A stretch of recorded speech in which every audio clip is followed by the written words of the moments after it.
Greetings everyone. My name is KS Deepak and I welcome you all in the Shield IS episode of the Hindu News Analysis. तो चलिए देखते हैं कि कौन से articles that we're discussing today. So the first article is on the aspects of G20 और G20 के एक particular grouping जिसे हम लोग कहते हैं Energy Transition Working Group. So यहाँ पर हम लोग बात करेंगे फर्स्ट ऑफ ऑल कि G20 होता क्या है, G20 क्यों फॉर्म किया गया था, कैसे फॉर्म किया गया था, G20 के क्या क्या सिग्निफिकेंसेस हैं, क्या क्या चैलेंजेस हैं एंड G20 कैसे क्लाइमेट चेंज के साथ कोप अप कर रहा है, that would be seeing in our first article. And then the second article is on the aspects of collegium system. अब ये जो collegium system है वो काफी टाइम से कवर किया जा रहा है, कंसिस्टेंटली कवर किया जा रहा है. तो यहाँ पर देखेंगे ये जो कंट्रोवर्सी है collegium system का, what is that controversy, controversy कहाँ से शुरू हुआ, what is the base of that controversy. Then देखेंगे कि कॉन्स्टिट्यूशन में क्या लिखा गया है, उसमें क्या क्या चैलेंजेस हैं, उसमें लैंग्वेज में क्या क्या क्लैरिटी की कमी है, क्लैरिटी की कमी को हटाने के लिए क्या क्या जुडिशियल प्रोनाउंसिएशंस हुए हैं, क्या क्या जजमेंट्स हुए हैं, क्या क्या हैं debates, all those things will be comprehensively covering in our second article. And then the third one is on the quiz of the day. So let's start with our first article, that is on the aspects of G20. Starting with the aspects of what is G20. G20 है क्या? So G20 is an informal grouping. ये एक informal grouping है जिनमें 19 countries हैं and European Union है. अब ये जो ग्रुपिंग है जिसे हम लोग कहते हैं G20, it is a mix of world's largest advanced and economic emerging economies. That means यहाँ पर सिर्फ और सिर्फ एडवांस इकोनॉमीज ही नहीं बट इसके साथ साथ जो डेवलपिंग इकोनॉमीज हैं उनके साथ मिलकर ये ग्रुपिंग है and it makes the G20 one of the biggest multilateral organisations out there. इसकी जो फॉर्मेशन है, formation was after the Asian financial crisis of 1997 and 1998, जिसके बाद कहीं ना कहीं जो फाइनेंस मिनिस्टर्स हैं, जो सेंट्रल बैंक के गवर्नर्स हैं, उन्हें लगा कि एक ऑर्गेनाइजेशन की जरूरत है जो कि फाइनेंशियल सिस्टम को या कहें इंटरनेशनल फाइनेंशियल सिस्टम के रिलेटेड एस्पेक्ट्स पे डिस्कस करें और उनके प्रॉब्लम्स को रिजॉल्व करें. और इसीलिए there was the formation of G20. और G20 के जो फॉर्मेशन है उसके पीछे जो मेजर बैकबोन है that was the finance ministers of the group of 7 countries. जो ग्रुपिंग है 7 कंट्रीज का, जिसे हम लोग कहते हैं G7. इन कंट्रीज के जो फाइनेंस मिनिस्टर्स हैं ये मिले and that is how the G20 came into being. अब बात करते हैं the basic aspects of G20. जैसे हमने बात की G20 का जो फॉर्मेशन है that was after the meet of financial ministers of G7 grouping. अब यहाँ पर देख सकते हैं कि जो G7 ग्रुपिंग है वहां पर जो भी कंट्रीज हैं they are advance economies. For example Germany, France, United Kingdom, US, Italy, Japan, इन जैसे इकोनॉमीज है जो कि एडवांस इकोनॉमीज हैं. अगर G7 के साथ हम लोग G8 या रशिया को भी पर्टिकुलरली जोड़ें then we would be getting G8 grouping. आपको पता होगा जो G8 ग्रुपिंग है that is one of the biggest and informal group out there. But Russia ने जो 2014 में क्रीमिया का एनेक्सेशन किया था उसकी वजह से रशिया को किक आउट किया गया था, रशिया को निकाल दिया गया था and G8 again become G7. So as of now G8 कोई ग्रुपिंग है नहीं. What we have is the G7 grouping. और G7 ग्रुपिंग के साथ जो इमर्जिंग इकोनॉमीज है, for example India, China, Turkey जैसे इकोनॉमीज अगर मिला दिया जाए, that is how we get the G20. अब सवाल ये उठता है कि सिग्निफिकेंस क्या है G20 का, क्यों G20 सिग्निफिकेंट है कंटेम्परेरी वर्ल्ड पॉलिटिक्स में. उसे समझने के लिए हमें ये पाई ग्राफ्स को देखने, पाई चार्ट्स को देखने. तो G20 जो ग्रुपिंग है it constitutes to around 65% of the world population, 79% of the world trade, 84% of the world economy and 79% of the world carbon emissions. That means अगर वर्ल्ड के पर्सपेक्टिव से, अगर ग्लोबल पर्सपेक्टिव से हमें कोई भी डाटा को चेंज करना हो या कोई भी मेजर्स हमें एनेक्ट करना हो then G20 is the best multilateral organisation out there. With that अब बात करते हैं कि इसके स्ट्रक्चर और फंक्शनिंग कैसी होती है. अगर बात करें स्ट्रक्चर्स की तो यहां पर as we know there is a group of 19 countries plus European union. अब क्योंकि हमें यहाँ पे प्रेसिडेंसी चेंज करनी होती है, प्रेसिडेंसी हमें इलेक्ट करना होता है, that is why in 19 countries के ग्रुप्स को डिवाइड किया गया है. ग्रुप्स को 5 ग्रुप्स में पर्टिकुलर डिवाइड किया गया और हर ग्रुप में नो मोर देन 4 कंट्रीज हैं. और ये जो प्रेसिडेंसी है, जो प्रेसिडेंटशिप है या कहें चेयरमैनशिप, ये चेयरमैनशिप या प्रेसिडेंसी जो है वो रिवॉल्व किए जाते हैं, वो इन ग्रुप्स में बांट दिए जाते हैं पीरियोडिकली. और इंडिया जो है, इंडिया पर्टिकुलरली इन ग्रुप 2 और इंडिया के साथ Russia, south Africa and Turkey भी है. And as of now, you must know that India is holding the current presidency to the G20. और G20 का another important factor is that G20 does not have any permanent secretary. इनके पास कोई permanent secretariat भी नहीं है, ना इनके पास कोई headquarters हैं, और इनकी जो प्रेसिडेंसी है वो भी रोटेट किए जाते हैं. तो यहाँ पर कंटिन्यूटी के लिए, एजेंडा की कंटिन्यूटी के लिए और कंसिस्टेंटी के लिए there is a system known as troika system. अब ट्रोइका सिस्टम क्या है? ट्रोइका सिस्टम को सिंपली जाने तो जो करंट कंट्री है जिसके पास एज ऑफ नाउ प्रेसिडेंसी है, वो फ्यूचर कंट्री जिसके पास प्रेसिडेंसी जाने वाली है, एंड जो पास्ट कंट्री जिसके पास प्रेसिडेंसी थी, इन तीनों कंट्रीज की जो ग्रुपिंग है that is known as troika. और इस ग्रुपिंग के थ्रू वो इंश्योर करते हैं कि कंटिन्यूटी बरकरार रहे और कंसिस्टेंसी बरकरार रहे ग्रुप की एजेंडा के ऊपर. अब पर्टिकुलरली बात करते हैं कि फंक्शनिंग क्या है. तो अगर फंक्शनिंग की बात करें, क्योंकि हमें पता है कि G20 का जो फॉर्मेशन है that is having an connotation to finances, financial connotation है G20 का, और इसीलिए one of the major tracks या one of the major works of G20 is the financial track, जहां पर वो फाइनेंस से रिलेटेड या कहें इंटरनेशनल फाइनेंशियल सिस्टम से रिलेटेड एस्पेक्ट्स पे बात करते हैं, जहां पर वो monetary issues as well as physical issues पे वो डिस्कस करते हैं और उस पे जो भी लिटिगेशन हैं या जो भी फ्लॉज हैं उसे वो मिटिगेट करते हैं. As well as broader topics पे बात करें, फॉर एग्जांपल अगर आपको बात करनी है एंटी करप्शन पे या डेवलपमेंट पे या पॉलिटिकल एंगेजमेंट पे, एनर्जी पे, इन जैसे इश्यूज जो कि पर्टिकुलरली रेस्ट्रिक्टेड नहीं है फाइनेंसेस से, इन जैसे इश्यूज के लिए we are having another track जिसे हम लोग कहते हैं शेरपा ट्रैक. अब इसके साथ साथ G20 सिर्फ और सिर्फ स्टेट से के साथ नहीं बट नॉन स्टेट एक्टर्स के साथ भी वो अलाइन करते हैं और वो कोऑपरेट करते हैं. फॉर एग्जांपल ये बिजनेसेस के साथ कोऑपरेट कर रहे हैं जिसे हम लोग कहते हैं B20, सिविल सोसाइटी के साथ कोऑपरेट करते हैं C20 जिसे कहते हैं, लेबर ऑर्गेनाइजेशंस, लेबर एसोसिएशन के साथ वर्क करते हैं, थिंक टैंक्स के साथ वर्क करते हैं एंड यूथ ऑर्गेनाइजेशन के साथ वर्क करते हैं, ताकि इनकी जो वर्क्स हैं, इनकी जो रीच है वो बढ़ाते रहें. So that is how G20 interacts with state actors as well as non-state actors.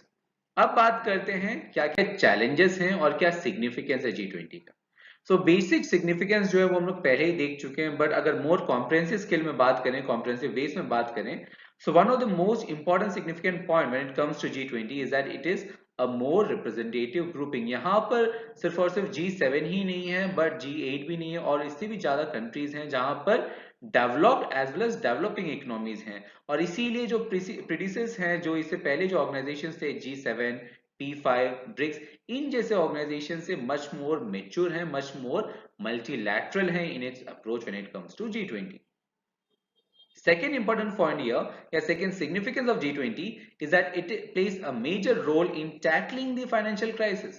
क्योंकि G20 का जो formation था that is having a basics of financial crisis and financial systems, और इसीलिए अगर in future भी कोई financial crisis आता है, in that case G20 would play a major role in mitigating the effects of those financial crises.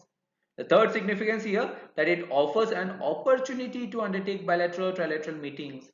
G20 जब organise किए जाते हैं, इनके साइडलाइंस में काफी सारे कंट्रीज जो हैं वो बायलैटरल और ट्राइलैटरल ग्रुपिंग्स करते हैं, ट्राइलैटरल मीटिंग्स करते हैं, और इसकी वजह से वो क्या बढ़ा रहे हैं, वो कॉपरेशन बढ़ा रहे हैं. और क्योंकि यहाँ पर जो G20 है, it is one of the most significant grouping, it is one of the most representative grouping, it is one of the most multilateral grouping, इसके वजह से ही अगर हमको क्रिटिकल अफेयर्स जो है या कहें कि इंटरनेशनल मैटर्स में कोई भी क्रिटिकल एस्पेक्ट्स पे हमें डिस्कशन करना है या कोई डिसीजन लेना है, देन G20 का जो से होगा that would be one of the most significant says और डोमिनेंट सेज आउट देयर. इसके साथ साथ there are various challenges also. One of the biggest challenge is the Russia Ukraine crisis. अब रशिया यूक्रेन जो है, जिसकी जो कॉन्फ्लिक्ट जो है वो काफी टाइम से चलते आ रहे हैं, इसके कारण इनके बीच में काफी सारे फंक्शनिंग्स के रिस्पेक्ट में काफी सारे रोड ब्लॉक्स हो चुके हैं, काफी सारे ब्लॉकेज हो चुके हैं. फॉर एग्जांपल यूक्रेन के साथ एक फैक्शन जुड़ गया, for example United states and western countries, वैसे ही रशिया के साथ डिफरेंट कंट्रीज हैं, और इन दोनों के कहीं ना कहीं नॉन कोऑपरेशन की वजह से, इन दोनों के बीच में रोड ब्लॉक होने की वजह से G20 का जो फंक्शनिंग है that is coming under state. The second challenge here is the rising protectionism. When it comes to protectionism, यहाँ पर there is a term known as G0. जैसे कि नॉर्मली हम लोग क्या कहते हैं, normally there is group of 2, group of 7, group of 20, P5 and other. अब G0 जो है, it is a new term, ये एक नया टर्म है जो कि कॉइन किया गया था by political commentator E.M. Bremmer to denote that every nation for itself. जो every nation for itself, for example America for Americans, India for Indians, इन जैसे मेंटालिटी को कहते हैं G0, जहां पर वो नहीं चाहते कि वो कोई थर्ड पार्टी या थर्ड कंट्री के साथ वो अलाइन करें या थर्ड पार्टी या थर्ड कंट्री के साथ कोऑपरेट करे, वो अपने में ही सफिशिएंट है, अपने में ही हैप्पी है, and that mentality is known as protectionism, and G0 is a term that showcases protectionism. और ये जो प्रोटेक्शनिज्म है, ये पर्टिकुलरली कोविड के बाद इनकी जो अमाउंट्स हैं वो काफी बढ़ गई है, प्रोटेक्शनिज्म का जो एक्सटेंड है इंटरनेशनल फंक्शनिंग में या इंटरनेशनल ऑर्गेनाइजेशन से, वो बढ़ गई है। और इसकी वजह से जो मल्टीलैटरल ऑर्गेनाइजेशन है, specifically G20, is coming under stake. The third significance here or issues here is that it influences the decision making of smaller countries.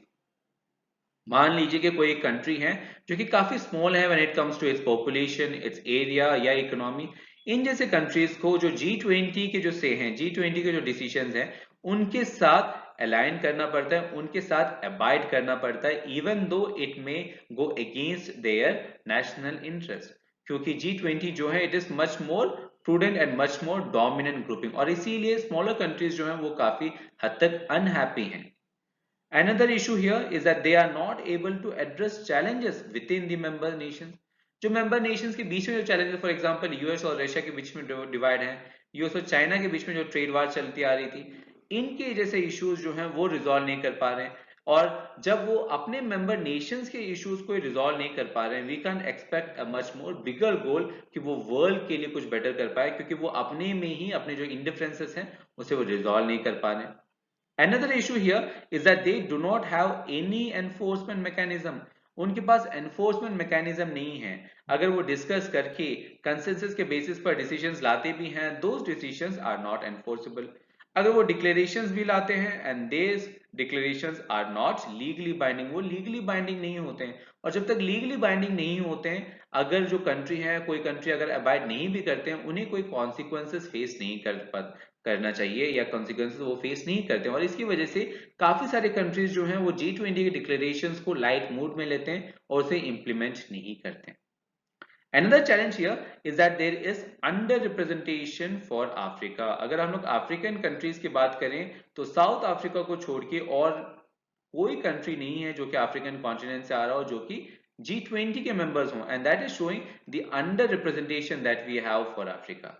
With that clarity, अब Now let's move to our next article that is on the aspects of collegium system. अब जैसे मैंने initially कहा, जो collegium system है वो काफ़ी दिनों से कंसिस्टेंटली कवर किया जा रहा है। काफ़ी सारे डिबेट्स हैं जहाँ पर different different justice, different different जो सुप्रीम कोर्ट के जजेस हैं, जो हाई कोर्ट के जजेस हैं, या जो दूसरे एक्सपर्ट्स हैं, कॉन्स्टिट्यूशन एक्सपर्ट्स, वो अपने अपने पर्सनल एंड ऑफिशियल कैपेसिटी में काफ़ी सारे कमेंट्स दे रहे हैं, जिसकी वजह से ये जो कॉलेजियम सिस्टम है वो कंसिस्टेंटली मेन स्ट्रीम मीडिया में कवर किया जा रहा है। And that is why we have already covered this topic in great details in our 17 January video, जहां पर first of all we started off कि फर्स्ट ऑफ ऑल की debate कहां से सोर्स आउट हुआ है, what is the article surrounding the aspects of appointment system, that is article number 124। उसमें क्या लिखा गया है, उसमें जो लैंग्वेज यूज किया गया है, उसमें लैंग्वेज में क्या क्या क्लैरिटी की कमी है, उसमें क्लैरिटी लाने के लिए क्या क्या जुडिशियल जजमेंट्स हुए हैं, जहां पर भी डिस्कस द फर्स्ट जज केस, सेकंड जज केस, थर्ड जज केस, फोर्थ जज केस, और उसमें क्या क्या नेचर हुआ था, उसमें अपॉइंटमेंट सिस्टम कैसे शेप हुआ है,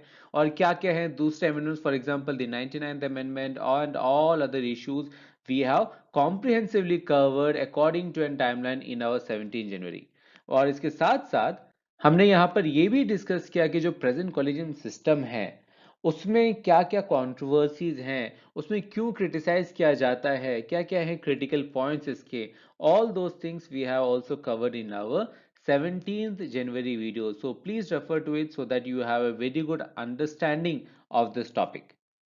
With that, now let's move to the next aspect, that is on the quiz of the day. So the first question is regarding the basic aspects of sixth schedule, जो कि constitution का काफी important schedule है, and then the second question is on the semiconductor chips. Again, both these questions are based on current affairs and these are very important questions. So इनको attempt करें और इनके जो आंसर्स हैं along with the explanation would be provided to you in the form of PDF, जिसका जो link है वो आपको वीडियो के डिस्क्रिप्शन मिल जाएगा, एज वेल जो पीपीटी है जिसके ऊपर एनालिसिस किया, that also in the form of PDF, you get a link in the video's description. So stay tuned for more content.